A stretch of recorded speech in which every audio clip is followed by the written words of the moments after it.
You're a big sports person, huh? I noticed. I mean, I know we're friends on Facebook. I noticed that you like the Dodgers, you like the Oh, Lakers. You're definitely an LA gal.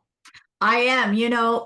The first time I became a sports fan was I was in fifth grade and I did not have a book to read in class. I forgot to bring one. Actually, I chose not to bring one, but I pretended I forgot. I was not a big reader in elementary school. Really? And so the kid sitting next to me, Eddie Perez, we called him Monkey, he said, "Hey, I have this book." And it was a book on the NBA. And it was about the Lakers. Oh, And it happened to be later that year, this was 1972, the Lakers took it all, with, that's right. Jerry West, Good. the big guy. And Baylor and all those guys. Yeah. yes, Elgin, yeah. And Oh, so I knew the players. I had read the book. oh, very cool. And of course my dad was a big sports fan. Oh, very cool. I'm sorry, So, before I forget, this is my brother Ruben. oh, hi Ruben, how are you? Sorry. And so anyway, that was the beginning of the love for Lakers. Hey there, welcome to Pod and Deliver. This week we have a special guest, Deborah Gatchell, a special colleague of mine at Southgate High School. Miss Gatchell, can you tell us a little bit about what you teach and maybe how long you've been teaching and Sure. grade or I've, subject? yes, I've been in the classroom for 17 years. This is a second career for me. I teach honors ninth grade biology. I teach AP biology, mostly juniors and seniors. And then I also teach a Project Lead the Way class, which is a little bit more career oriented, but it's also college prep for our seniors in biomedical innovations. Oh, excellent. You know, teaching, I always feel like AP teachers, they don't get paid extra, at least at our school they don't. No, they But they work really hard. Why did you decide to teach AP? Why did you want to do that? So, as I said, I have the honors ninth grade biology students. And, you know, to me, I get them introduced to the content in ninth grade. There are honors kids. So they're the kids that, I hope want to be there for the most part. And so to me, teaching AP is the continuation of their pathway in biology. So I try to get them hooked in the ninth grade year. I try to front load some of the content. We actually use the pre-AP curriculum for our ninth graders. And then that kind of will get them ready for the honors. These kids are college bound. And so they do need to see what a university course looks like. They do need to see the rigor of it. They do need to see the structure of the exam and what they're going to be doing in college. It has a lot of labs. And the other thing I really enjoy about it is it gives them some equity. When you take an AP class, as you know, you're teaching the same thing that they would learn in another district, in another state, in another economic level. And so they're seeing what academics is across the board, and we're exposing all students to that. And I don't think there's anything better than that, than giving them some equitable access to the content in our, areas of expertise. It does feel very unique. I don't know, I guess unique, but and also comforting. I'm trying to find the right word to know that what you are teaching that day is not only going on in the city, but also, the country, or the same language, the same phrases and content. It's unique. And then there are so many supports out there in that AP world, that AP universe. Do you take advantage of that, or did you? I'm sure you've been doing it for a while. Maybe you don't have to, but did you take advantage of, say, like the Facebook groups, the communities, the Reddit communities that teach AP? The teachers that have AP, and they're involved in those communities, and the Yeah. the suggestions.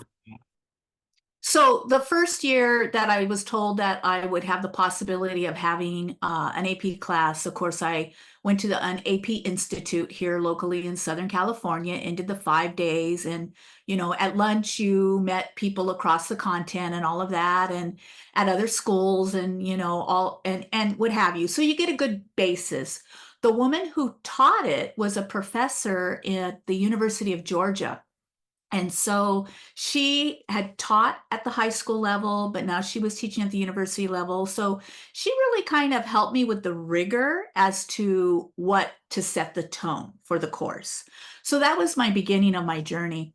And did that and went back to AP Institutes. And then our district offers some tutorials and attended those, one through the University of Pepperdine.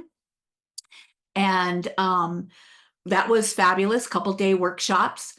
And then the pandemic hit, and we're like, okay, now what happens? I have a lab class and kids are at home. And so I think we all said, what do I pull out of my back pocket that they can do animal behavior lab and they're sitting at home? So I attended a lot of Zoom courses through the College Board. And what I thought was even better than, yes, we're all in the same boat. Yes, yes, yes. There was a professor from Pakistan. There was people from France. There was people not only in the US, there was a girl from Indonesia that was in this cohort, and it ended up being only 25 of us. And so we had a whole week together where we looked at the curriculum, how we could make it work on an online digital platform, the resources available. And so that really opened my eyes to this is even bigger and better than I originally thought. And we can make it even bigger and better than I originally thought. And so almost there's too many resources now. I do belong to the Yeah. Facebook group, which I think is great. The College Board itself has changed its digital platform immensely in the last couple of years, almost to the point, to be real honest, I shy away a little bit because it's just our kids don't necessarily connect with it. But in science, we have Bozeman Science with Mr. Paul Anderson and his videos that he's been developing over the years. And I do use that a lot. But recent research has told me that if I do give a video, they like to see their teacher. So I have been on my extra time doing my own videos, but using outside resources that I've learned from these other platforms and other experiences, and then kind of personalizing it for my students to kind of make it more accessible to them.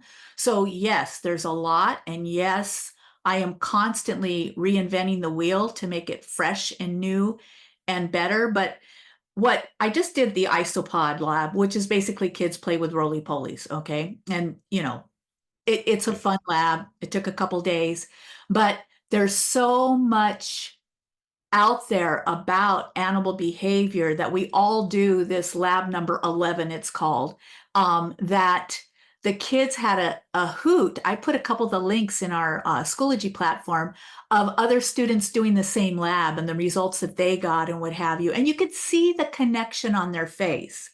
That definitely you want to use as many resources as possible, but I think as an educator, we also go, okay, we need to hone this in and focus it for our kids. Otherwise, we are going to overwhelm them. And some of them talk about that. Some of them say, Miss, I saw this and what is this? And I'll go, okay, that's Mr. Biology in 60 seconds, and he has a lot to do in 60 seconds. I wouldn't necessarily use that to get an understanding of where the rigor you need for the question that I asked you. Yeah, and I want to underscore that when you said sometimes you feel like there are too many resources. I like that because just so for people who might not understand that concept, because it's like, how could there be too many resources? That's a good thing. What ends up happening, at least for me, is there are so many good things, and if they're coming at you from different sources, because so many teachers want to help, they want to support, and they've done it before, and they have resources that they're sharing while this instructor is sharing, and you want to just give it all out, but you have to realize what the students are are absorbing this too, and they need support. And sometimes they're not ready for you to move on to that next resource or that next activity. And I saw that last week when I went back, and as I was doing something new with my students, I went back to last week's because I was still grading last week's, and I go, oh, they need review on last week's. And the cool activity I did with them on Letter from Birmingham Jail, ethos, pathos, logos, we need to hone in on that because half the class is missing one aspect of it, missing it. And so my point is that the resources are great, but you also want to focus sometimes on what you have in front of you, and it can be overwhelming, but I really like that.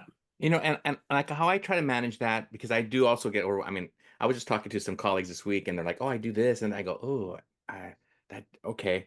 And then I say, you know what, Jacob, as long as you're doing one new thing, maybe a month or, just try to, but don't overwhelm yourself with you have to do every single thing that's out there, all these fun little gadgets, little things, you could do. As long as you're bettering yourself, but also helping your students, finding some type, because I do a lot of historical record documents. As long as I'm doing something new every so often, it won't be overwhelming for me, but also not for them, like you were mentioning. It gets a little bit too tedious. But when you talk about the college board, have you ever taken? And I don't think I've asked you this before. And we haven't really had this conversation on AP. But have you ever taken any like grading test for the AP exam? Because I know every year they have this period where they grade the AP exams. Have you had an In opportunity to do that? Oklahoma, I believe, for It's in biology. Oklahoma? Yeah, yeah. So no, I haven't. Um, a couple of things. It's in Oklahoma.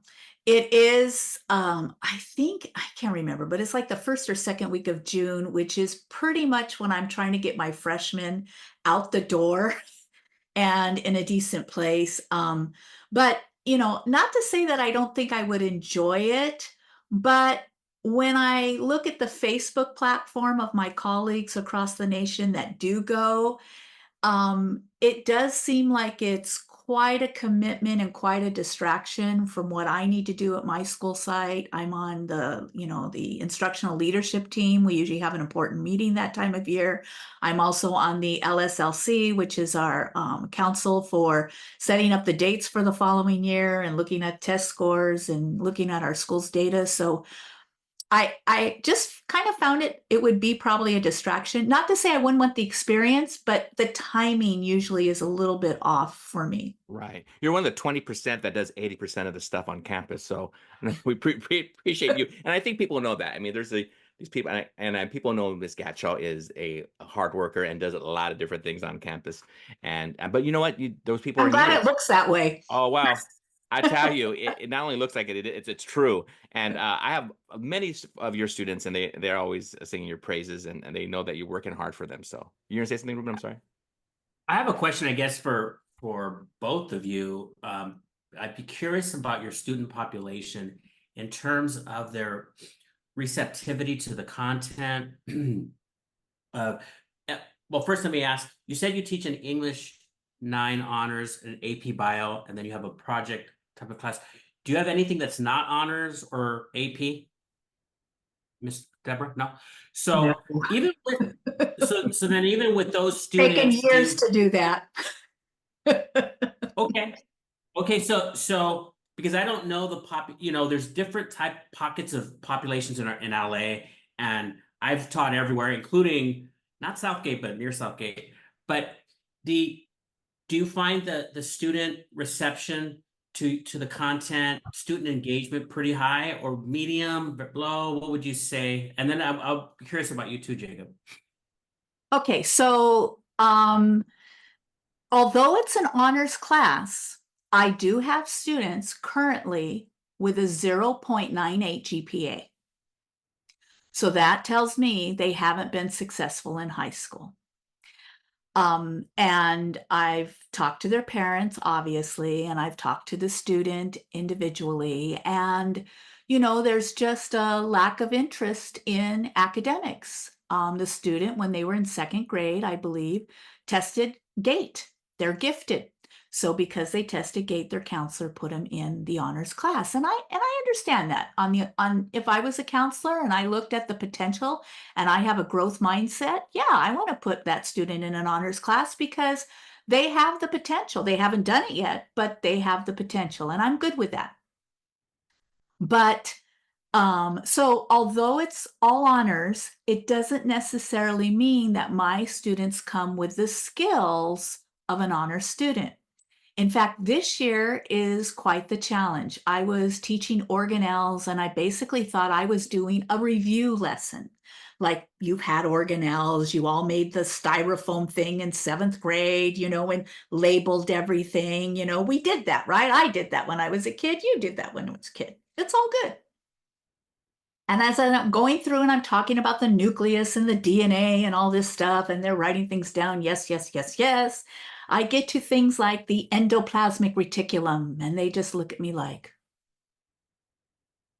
And then I say, one is rough and one is smooth. And then I see. And so I finish my ideas a little bit because I want to get through all the organelles involved with proteins just to finish an idea. And I said, tell me on your fingers, out of these 5 organelles, how many you have heard of before. And I see 1 finger. All right, what organelle have you heard of before? The nucleus. And then I find out, unfortunately, many of them, being top kids, during their last year in middle school for science, they had 2 substitute teachers, because the regular teacher had to take a leave of absence that was unexpected. And so they did worksheets the entire year, and they have no lab experiences. They don't have the skills that we thought honors kids should have. So I've got a different ball of wax this year. That's fine. So I had to go back and, like you said, you look and you say, okay, there's a gap here. I need to address it this week. And so that's what I've done, is I've addressed organelles this week. And so I think we always have to have that flexibility, and we always have to listen to our students, because even though we expect, because it's an honors class, that I should see these skills and these levels, I do have to look at the data. I do have to talk to the kids, and I need to see, okay, where are they really coming from? Yeah. And I have to say that some of them are really just not interested in science. And so it's taken a little bit. I've had to be creative. This week, we invented an amusement park based upon organelle function to get all the kids thinking about it in a fun type of way. So that way, even if this is, science is not your thing, everybody likes to get on a roller coaster that I know of. So, I've got some of that engagement, at least in all of them.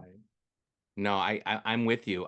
Ruben, because I for many years taught AP and honors, and that's all I was getting, those type of students. So, and I'm not gonna lie to you, I enjoy that. It was like, wow, this is great. I'm able to have conversations. I'm able to, they're getting it a little quicker than most, and so that was a nice period of my career. The last couple of years, I've been teaching just typical students, but there's a joy there too, because you're bringing them along with you and you're spending time with them. But I would say this, the AP kids, I did have one area issue more than I do with the kids I have now, and that is a little bit more plagiarism, a little bit more, they're stressed out a lot. They have a lot of AP. I always encourage them, I go, there's no need to take 4 or 5 AP classes. That's just my opinion. You have a couple under your belt this year, that's great, but they get to a point where they're overwhelmed, and they're usually involved in sports or leadership and other things. And I said, wow, this is a lot on your plate. You might want to consider taking a little less, because then they start making some bad decisions regarding, plagiarizing stuff. But not that I don't have it with the kids I have now. I just don't have it as much. I'm not sure if you see the same thing, Ms. Gatchell. Yeah, the plagiarism is tough. Now it's copy and paste, right? I mean, and so somehow, and I don't know how, I think I always have an angel, a little, my education angel on my shoulder, that I'm going, wait a minute, I've seen that font before, exactly like that. Let me go, how many kids back? Because, as you know, in Schoology, the submissions come like this.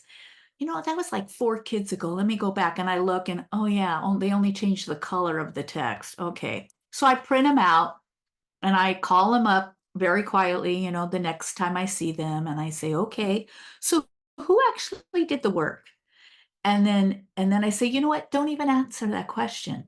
I'll tell you what, one person did the work, the other person copy and paste. So I just divide it in half the number of points. And of course, kids are smart. They know, oh, that means that that's really less than a, you know, that's a 50%. That means I'm not passing now, or, you know, it's not a pass for that assignment or what have you. And so um, it does kind of, word gets around, kids Wisdom of talk. Solomon. Yes. And so, and you know, it's fair, right? I'll just great. It's okay. You both turned it in. I'll just divide it in half. And they can't really argue with that per se. Sometimes they'll come back to me and say, Miss, I really copied. That's okay. You guys figure it out amongst yourselves. And so That's good that's because it kind of only how, takes like 1 or 2 times and it gets around. Word gets around yep.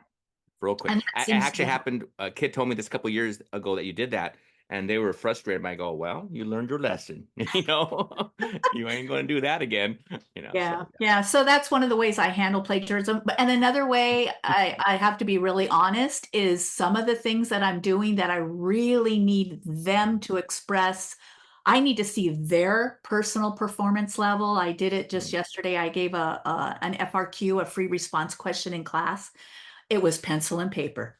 I mean, that we just have to do that. I think that the digital platforms are great, but they're at some point to make sure that we do have a clear, and we're not getting the plagiarism in, we're not getting the copy and paste or any of those things. We just have to go back to that. for sure. Just a couple of thoughts, Deborah, is that in terms of the paper, yeah, paper and pencil. I was just telling in another video, Jacob, that when I did a poll on my students, what do they prefer, digital or hard copy with paper and pencil? They said paper, pencil, 100%, 100% of my students. So they want it anyway, Yeah. which is very telling. And by the way, there is an AI program that can catch AI plagiarism, and that's a different thing altogether. So it's through AI. So anyway, so there's different ways now to do it. But I want to go back to something that you said, that a couple of things. You said that students had indicated to you that the previous year they just had subs. Hmm. And I think it's very interesting because that just happened to me too, where a student informed me of something that about what they didn't get, the previous year, and it stopped me in my tracks and go, oh, I need to do. So it really is. Students can really help you in setting up what you're doing. And questionnaires are really helpful, but I'm going to be more specific now in my questionnaires of what do you need? Because students will tell you what they need. Um, Student told me we need essay help. And I was like, wow, that's very mature. And then the other thing I wanted to, you said that students that don't like science, and then you had to get creative. It's so interesting, and this is the challenge of a teacher, is you have the best laid plans of mice and men off go awry because all of a sudden the students just don't react, and you go, oh, now I got to change it up. And so I realize I have to do that too, which is one of my classes, because everybody else seems to be on board, but sometimes you have to just do it with one of your classes. You have to change it up a little bit and get creative, but I really like that you created a roller coaster activity, and so I just wanted to reinforce what you said. It's really nice. As we're talking about this, because it's different teaching APN, and I mentioned before, you don't get special pay or anything like that. Sometimes you get, you have a lot more work to do, and and you know that. And so, regarding your career teaching, these last years, and I know we have had a few principals over the years. Is there a pressure on you to have a passing rate? Because there's some schools where they're really tough on the teacher, and if you don't get those numbers, you won't be teaching that next year. Is that have you seen that over the years? Or, and I know some years are better than others, Right. but do you see that? That's a really interesting question. I think there's somewhat of a pressure, but I don't think our administration is only looking at that data. I think they also we also have the California science test that they have to do their junior year. And so what we have seen is that when they take my AP biology class, although maybe in their ninth grade year, they got a B or C in my class, they weren't, but when they come back for AP and then, they kind of bring it, they're a little more mature, let's face it. When we're freshmen in high school, we're adjusting, especially in the last couple of years. We've been, at home, we've been behind a mask. We weren't able to do labs the first 6 months because we were all afraid of, whatever could go on outside the petri dish. So with that in mind, we, there's definitely been some things in place that have impacted numbers, but in our department at our school, we have shown some growth, and we are able to take the science test apart and look at biology separate from chemistry, separate from physics. And so that's given me some good data and some feedback.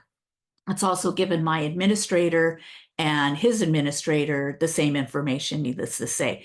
And what we're seeing is we are seeing growth in biology. We are seeing my students grow pretty rapidly. And my AP scores at our school have gone up quite a bit in the last year or so. And one of it is because we're finally back in school. During the pandemic, when they were home, they were really low. I mean, it was very difficult. And I apologize to that group of kids. I said, this is not the regular course. I always tell them, I go, this is not real. This is not real. This is a different type of education. Right. And, some of them went on to UC Berkeley at home. And so, and we're biology majors. And so, they would email me and say, this is what we're doing at Berkeley, and what have you. And what should I be getting out of this? And I send them a video and go, hey, look at what this professor, has on his, podcast or what have you. So to kind of help them out, because they realize that our kids are smart. I think all kids are smart. I think they, like you said, sir, that they know what they need. Mm-hmm. And so I think that's part of it. But one of the things that motivates me is just their journey, their personal journey, their growth, where they think they've been in biology and where they think they went. And one of the things I do is after they take their AP test, so they knew what that test looked like. They knew, did I run out of time? Did I do okay? They have that information now. I have them do a video, and I let them do it in small groups, like 2 or 3 kids, of, hey, give me some tips on future AP kids. What worked for you that you did? What didn't work for you? And what would you do differently? And they all approach that video, the motivational video for future AP biology kids at our school, so positively and so like they can hardly wait. Okay, I'm going to work with this person. Miss, can we videotape over here? Miss, can I use some test tubes while I'm videotaping? Miss, I'm going to do this, whatever it is, and I give them a day or two to do that. And then they submit it through Google Slides. And then they know that I'm going to show it to the future kids. And one thing that I get out, this is what motivates me. One thing I get out of it, they all feel good about taking the course.